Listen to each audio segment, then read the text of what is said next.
Roma-Inter verso una partita molto importante per la nostra Inter, può essere la partita della svolta. Innanzitutto perché si gioca un big match, banalmente, in trasferta contro un avversario forte, una squadra importante, con un allenatore Ivan Juric che clamorosamente è già sotto pressione con una situazione da tenere d'occhio, ma soprattutto perché è una partita che apre un ciclo di gare fondamentale per questa stagione, un ciclo che, come dicevo in settimana, getterà le fondamenta dei risultati di questa stagione, perché tra Roma, Juventus, Empoli, Venezia e Napoli in campionato, più Young Boys e Arsenal in Champions League, non dico che sono partite decisive, ma sicuramente andranno ad indirizzare gli obiettivi di questa stagione e il cammino dell'Inter in questa lunga annata. E allora da queste partite, a partire da questa partita con la Roma, mi aspetto delle risposte che possano dare anche una svolta molto importante alla nostra squadra e alla nostra stagione, passando soprattutto da alcuni singoli assolutamente che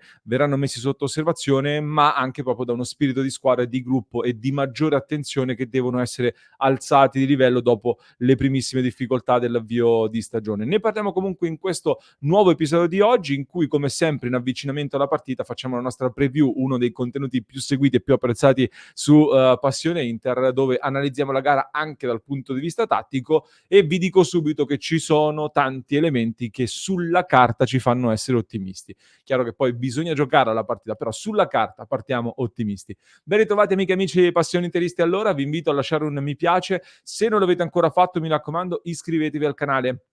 Clic subito sul tasto iscriviti così non vi perdete neanche uno dei nostri contenuti, e la live reaction, ricordandovi, lo sapete, ormai lo sapete assolutamente, che Passione Inter è il canale più seguito quando gioca l'Inter, e allora il live per Roma Inter, come sempre vi aspettiamo in tantissimi. E come sempre per questo formato partiamo da quello che è lo stato di forma delle due squadre. L'Inter, lo sappiamo, arriva da 3 vittorie consecutive prima della sosta che hanno dimostrato una crescita proprio in termini di condizione e di gioco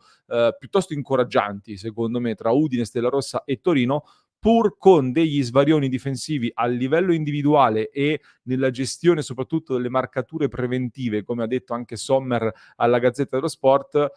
su cui sicuramente bisogna lavorare, soprattutto dal punto di vista dell'attenzione, ma non soltanto, perché io credo che molto passi anche dalla brillantezza fisica e atletica che deve essere ancora trovata al 100%, ma tanti giocatori sono in crescita adesso, lo abbiamo visto con le nazionali, dove purtroppo si è fermato Zielinski, che potrebbe rientrare già mercoledì contro lo Young Boys, e siamo finalmente nel periodo ottobre-novembre comunque, dove, l'ho detto più volte, le squadre di Inzaghi poi trovano il loro momento migliore e riescono a decollare. Dall'altro lato invece la Roma, che ha cambiato da De Rossi a Juric con una gestione abbastanza imbarazzante di questa vicenda, e Juric clamorosamente, dicevamo, dopo poco più di un mese è già in discussione, è già nel mirino, perché in campionato la Roma ha pareggiato 1-1 contro il Monza, ha vinto con qualche difficoltà per 2-1 col Venezia, poi ha battuto bene l'Udinese per 3-0. In Europa League invece è arrivato questo pareggio con l'Athletic, la squadra di Bilbao, per 1-1, e soprattutto la sconfitta contro l'Elfsborg per 1-0, che ha acceso un grosso dibattito, e quindi situazione già abbastanza incandescente. Per quanto riguarda le formazioni, allora mancano ancora un paio di allenamenti, quindi qualcosa può ancora cambiare nelle prossime ore, però visto che in settimana si gioca contro lo Young Boys e poi dopo c'è la Juventus, come dicevamo, ecco, lo Young Boys è un avversario in grande difficoltà in questo momento, appena cambiato allenatore, c'è una situazione delicata dal punto di vista dei risultati, per cui è quella la partita in cui personalmente mi aspetto qualche rotazione in più, e quindi continua sicuramente da parte di Inzaghi questa gestione con le turnazioni che ha funzionato abbastanza bene nella prima parte di stagione, con una squadra che cresce, deve essere utilizzata secondo me con ancor più convinzione, ancora meglio in questo momento, a maggior ragione. Quindi si andrà di nuovo avanti con queste rotazioni, e parlando delle probabili formazioni condivido adesso anche la nostra lavagna tattica, dove vado a mixare un po' di notizie, un po' di mie opinioni, e parliamo delle formazioni. Parto dalla probabile formazione della Roma sul lato destro, per chi ci segue in video. Svilare in porta, si riparte poi dal 3-4-2-1, che è il modulo che ha portato Juric, che di base parte da una difesa a 3 e poi tutto il resto, o un 3-5-2 o un 3-4-2-1, ma per ora la Roma sta giocando col 3-4-2-1, E le parole chiave di questo gioco di Ivan Juric sono sicuramente la riaggressione feroce, i duelli e la verticalità. Questi secondo me sono gli argomenti chiave per poter disegnare la Roma che andremo ad affrontare. Cioè, se un giocatore perde palla, subito vanno ad attaccare e ad aggredire per recuperare palla anche altissimi e andare dritti in porta. Tanti duelli, uomo contro uomo, anche a tutto campo, in pieno stile Gasperini, visto che Juric è un allievo di Gasperini e si è molto ispirato a lui. Gli esterni tendenzialmente fanno tutta la fascia su e giù senza venire in mezzo al campo, cosa che invece nell'Inter vediamo un pochino di più. E poi c'è una costruzione, solitamente con un 3+2, 3 difensori in costruzione e 2 centrocampisti lì davanti a gestire, che cercano di attrarre il pressing avversario, per cui cercheranno di attrarre, tenendo il pallone, i nostri attaccanti ad alzarsi, per poi passare per i costruttori di gioco centrali, oppure possibilmente andare dritti sulla punta, sull'attaccante Dovbyk, che poi va ad aiutare, va a giocare, a dialogare con i compagni facendo sportellate grazie anche alla sua fisicità. Altrimenti, se non si riesce ad andare dritto sull'attaccante perché è schermato, si cercherà in ogni modo di creare tanta densità in questa zona del campo, alle spalle dei nostri difensori, e arrivare quindi poi in costruzione ad innescare con questi passaggi filtranti proprio i 2 giocatori alle spalle dell'attaccante, e qui cercheranno di farci male e di beccarci alle spalle della mediana con qualità, visto che è lì che la Roma ha tanti giocatori di qualità. Baldanzi, che dovrebbe partire dalla panchina, giocatore che è in un ottimo momento di forma da tenere d'occhio. Pellegrini lo mettiamo titolare, e anche se in nazionale sta vivendo un po' comunque dei periodi di contestazione, però è un giocatore di grande qualità.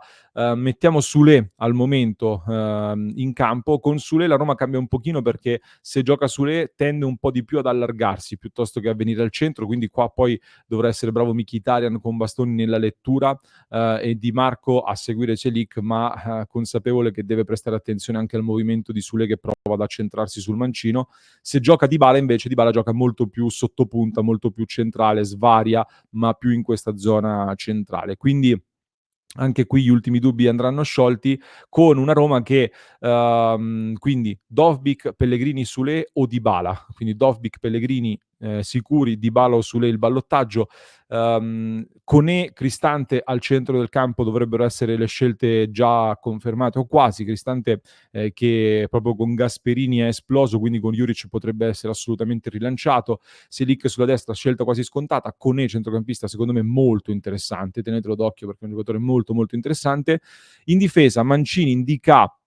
hanno il posto quasi assicurato. Il dubbio da sciogliere è sulla sinistra, ed è un dubbio dal punto di vista tattico per noi molto interessante, perché fino a qua Juric ha schierato Angeligno in difesa, nei 3 dietro, una sorta di Di Marco, come aveva già fatto Juric a Verona, portando Di Marco lì dietro e poi consegnandolo all'Inter di fatto in una versione rinnovata. Lo sta riproponendo con Angeligno, proprio perché è un fulcro di gioco importantissimo, da cui passano tantissime azioni. Nelle ultime partite è sempre stato il giocatore che ha toccato più palloni, per questo quindi viene utilizzato proprio per costruire con qualità, visto che Mancini e Indica hanno un po' meno qualità. E Zalewski sulla sinistra, un altro giocatore di gamba sulla fascia. Però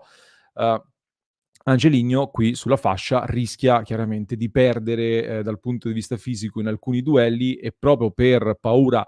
di perdere nei duelli fisici, Juric sta valutando la possibilità di mettere Hermoso, l'ex difensore dell'Atletico che è stato a lungo accostato all'Inter, appunto per aumentare un po' i centimetri. Anche Hermoso abbastanza bravo in impostazione, Angeligno in quel caso tornerebbe da quinto a centrocampo. Questa è un po' la probabile formazione della Roma al momento. Nell'Inter,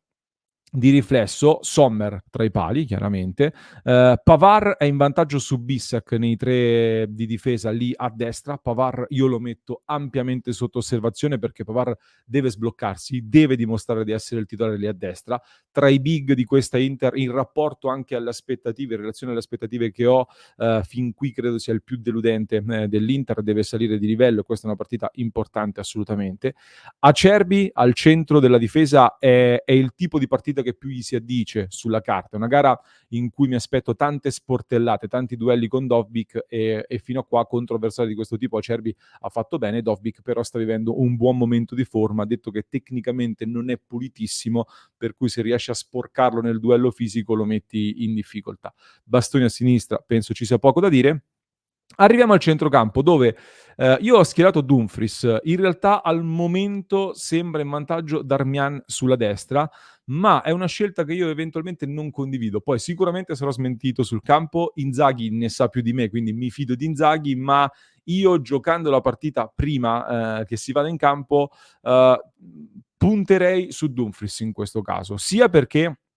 su Angelino, se gioca da quinto, comunque nel duello fisico Dumfries sarà meglio e penso che dal punto di vista difensivo comunque Dumfries ha le qualità per contrastare anche il passo di Angelino, ma soprattutto se dovesse giocare da terzo dietro, ecco, con Di Marco e Bastoni che sono in un periodo di forma abbastanza impressionante e hanno un piede clamoroso, poter contare su un Dumfries che va ad attaccare Angelino nei tre di difesa mi sembra una situazione ideale per noi dal punto di vista fisico. E poi anche per questo motivo, anche per il fatto che giocheremo fuori casa, da questa partita secondo me potrebbe nascere davvero la stagione di Dumfries, che come dico sempre deve essere il titolare comunque lì a destra, perché, se vogliamo pensare di fare un salto di qualità, come squadra, dietro hai Pavard, che sale di livello, è un giocatore di spessore internazionale, non ha bisogno di troppa protezione. Ecco, allora, ti puoi permettere di mettere Dumfries che se fa il vero Dumfries, lì rispetto a Darmian ti dà qualcosa in più, sia dal punto di vista fisico che anche offensivo. Quindi da qui deve nascere la stagione di Dumfries, che poi è anche al centro della questione del rinnovo e ne riparleremo. Barella, poi dal primo minuto è in vantaggio su Frattesi, in questo caso ci sta perché Frattesi ha speso parecchio in nazionale e se Barella, come sembra, è recuperato completamente, va messo assolutamente per avere anche maggiore filtro, per disinnescare le linee di passaggio verso i trequartisti. È un equilibratore troppo importante Barella sicuramente. Çalhanoğlu e Mkhitaryan, entrambi sono in grande crescita e quindi è giusto confermarli, e Di Marco oggi a sinistra è abbastanza impossibile da togliere visto il momento. Davanti poi attenzione perché è la partita perfetta per Thuram e Lautaro Martinez, contro un avversario che marca uomo a tutto campo, con giocatori aggressivi come Mancini indica, l'Inter si incastra bene, ecco, e questa coppia d'attacco si incastra bene. Quando le squadre hanno questo tipo di riferimento, lo abbiamo visto contro l'Atalanta, ci andiamo abbastanza a nozze. Questa Roma ha delle somiglianze quindi con l'Atalanta, per cui Thuram e Lautaro con i loro movimenti, con Thuram che di solito parte un po' più avanzato, Lautaro che gli gravita attorno, può andare ad inserirsi partendo sempre dal centro-sinistra. Se la Roma sarà un pochino più alta con Thuram che viene a rimorchio, o comunque con Thuram che viene a giocare tra le linee, ecco, Dica che lo segue, c'è spazio per scatenare la corsa di Thuram che è la sua grande arma assoluta e ci sono quindi tutti i presupposti giusti per attirare i movimenti dei difensori e uno dei due favorisce gli inserimenti dell'altro sostanzialmente a vicenda. Ed è un sistema che tra l'altro a gara in corso può favorire anche un eventuale inserimento di Frattesi che con questo tipo di situazioni negli spazi ci va sicuramente a nozze. Però c'è da sottolineare senza dubbio che Lautaro Martinez rientra da un viaggio lungo, sta ancora cercando la migliore condizione, quindi andrà valutato attentamente nelle prossime ore, mentre dall'altro lato c'è un Marko Arnautovic che so che farà molto discutere, però è tornato per primo da Piano Gentile, ha lavorato bene in questa settimana, ha fatto una doppietta importante contro l'Austria e sembra maggiormente in fiducia anche nel modo in cui prova il tiro che nell'Inter fino ad ora stava facendo molto poco e sembra in crescita anche lui. Quindi occhio perché dubito comunque che giocherà Arnautovic titolare contro la Roma, però anche a gara in corso può essere un'arma per andare a lottare eventualmente sfruttando poi anche maggiore fisicità nei duelli con i difensori, può se Angelino gioca dietro anche lui andare a mettere in difficoltà Angelino per favorire gli inserimenti anche di Frattesi a gara in corso e può esaltare secondo me anche Thuram che credo è il vero intoccabile in questo preciso istante dell'attacco dell'Inter, ma in attesa di un Lautaro chiaramente al top della forma. Comunque anche Arnautovic potrebbe magari liberare un po' di pressione nella marcatura su Thuram per farlo sfogare un po' di più, visto che Ndicà potrebbe essere un avversario un pochino scomodo. In generale, comunque, ecco, secondo me è anche giusto in questo momento dare fiducia ad Arnautovic perché, ti permetterebbe intanto di ruotare gli attaccanti e quindi di non dover per forza dipendere da,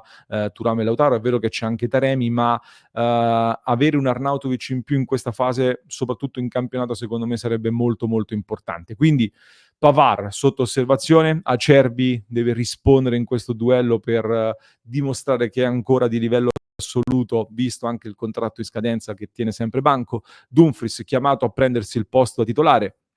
Poi Asllani e Arnautovic che se non sarà a Roma comunque con lo Young Boys dovranno incidere, ci saranno. Tanti temi a partire dalla partita contro la Roma che, deve darci subito la conferma di quello che abbiamo intravisto prima della sosta, dei segnali di crescita che abbiamo intravisto prima. Ci aspetta una bella partita. Juric contro l'Inter ha fatto, soltanto 2 punti negli ultimi 5 campionati, con le varie squadre che ha allenato. L'Inter ha vinto 7 delle ultime 8 partite contro la Roma, l'unica partita non vinta è stata la sconfitta di San Siro,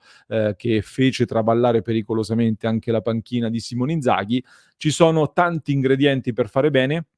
Chiedo a voi che cosa ne pensate delle, soluzioni che ho proposto io, per questa partita, che tipo di gara vi aspettate, chi schierereste voi in questa gara, che tipo di rotazioni fareste. Siamo comunque in un momento veramente molto importante della stagione e non vedo l'ora davvero di poter commentare ogni partita insieme a voi. Allora vi aspetto nel club di Passione Inter su www.passioneinter.club per entrare a far parte della nostra grande community con interisti da tutto il mondo. Vi lascio con un altro approfondimento che trovate in descrizione per chi ci ascolta in podcast, mentre per chi ci segue da YouTube vi basta cliccare qui.